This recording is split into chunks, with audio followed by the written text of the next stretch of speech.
Welcome to Let's Talk About CRPS, a podcast brought to you by MTI directly from Italy.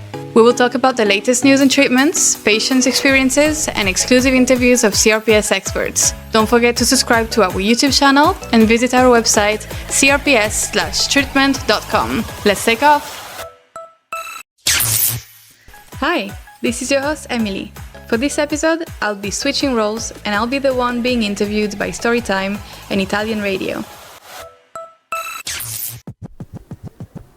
Welcome everyone by Marco Ferraro, and I am ready to start talking with Emilie Giraud, but it's just a matter of pronunciation that I want to teach step by step by our conversation. Emilie is here, is ready to talk about CRPS. What is this kind of name? What is this society we want to discover together? But first of all, I want you to be ready to take a look, to visit our websites. But now it's time to talk with Emilie. Emilie, welcome here. Ciao. Ciao. Okay. Hi. So just a little introduction of yourself. Okay, so I'm Emilie. I'm a patient care coordinator for Medical Tourism Italy, and our main division being CRPS, which is what we're going to talk about today. Sure. But what does it mean? What is CRPS? So CRPS is complex regional pain syndrome. It's a pain condition, a chronic pain condition that is a very, very painful condition that is pretty rare. So it's not really known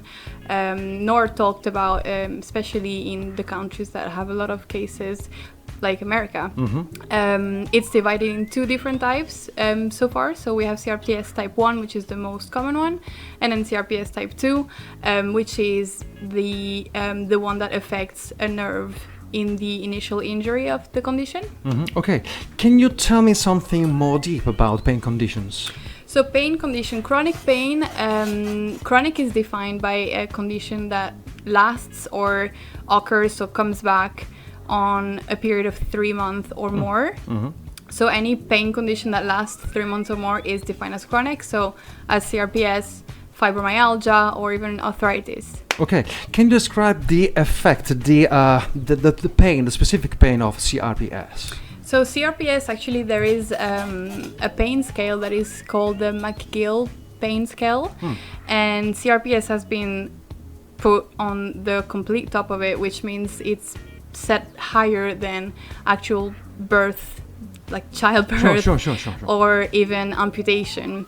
So it's the highest level of pain known really right now, and it's burning, sharp, very intense pain, and these people live with it 24/7. So it's a very Never ending.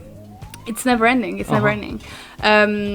It can be helped. It can be, some people have even reached remission, of course, with certain kind of treatment, but it's a rare condition. So it's very hard to have specialists who know about the condition and the treatments. Okay. What are the symptoms that the person can recognize about the CRPS? So of course we've talked about the pain, which is a very specific pain. So it's a burning kind of sensation. And then we have swelling of the affected area. We have change of color, so it turns to red or purple. Change of temperature of the affected area.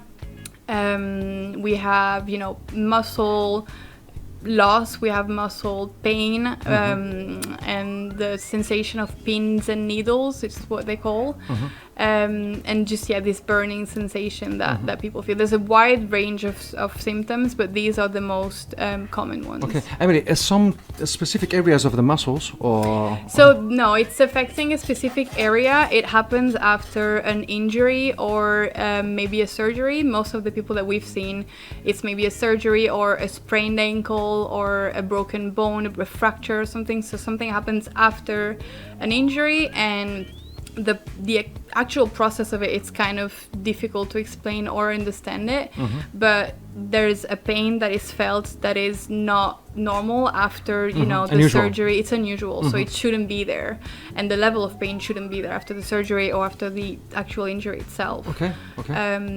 And like I was saying before, if there's a nerve damage on top of that, then it's the type 2 CRPS. Otherwise, the most common one is the type 1 CRPS. What's the source of it? I mean, how can the CRPS can happen?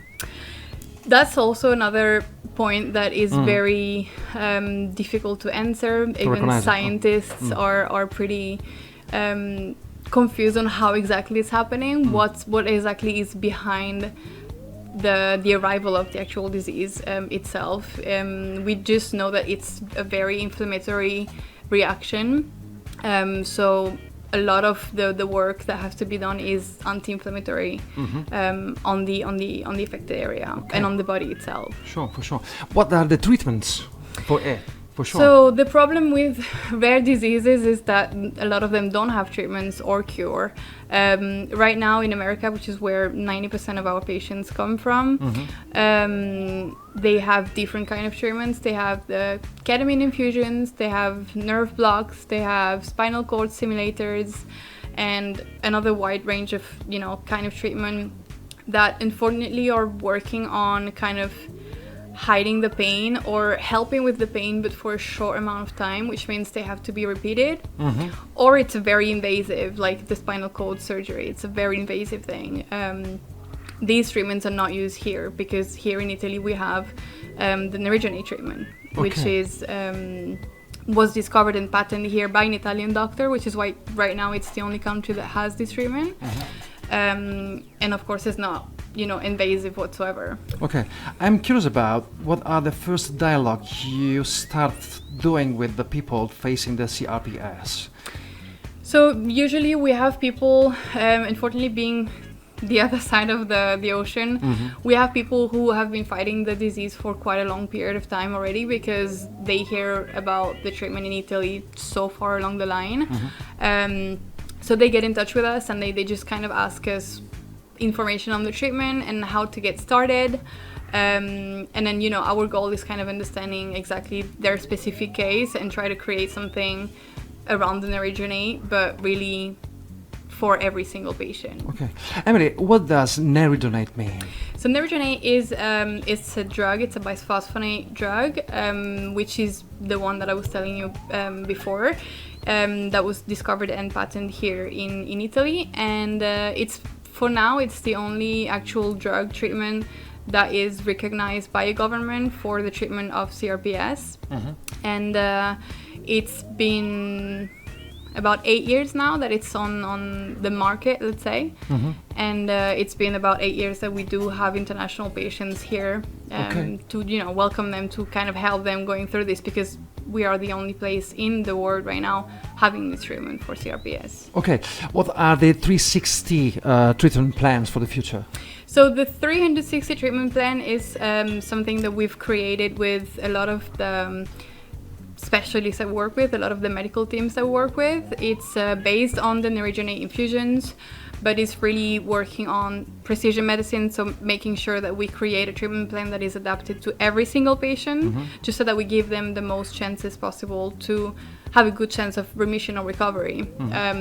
It's a very long subject though, so we probably need another full podcast for this. For sure. But yeah, it's very important to focus on every single patient to create something adapted to them. Of course, the base is the Neridronate infusions, but around it, there's a lot that can be done to help even further. Okay. At the moment, I just want to thank you for your time here. So see you next time. Thank you. Thank you very Emilie. much. Okay. Bye-bye for you as well. Ciao, ciao.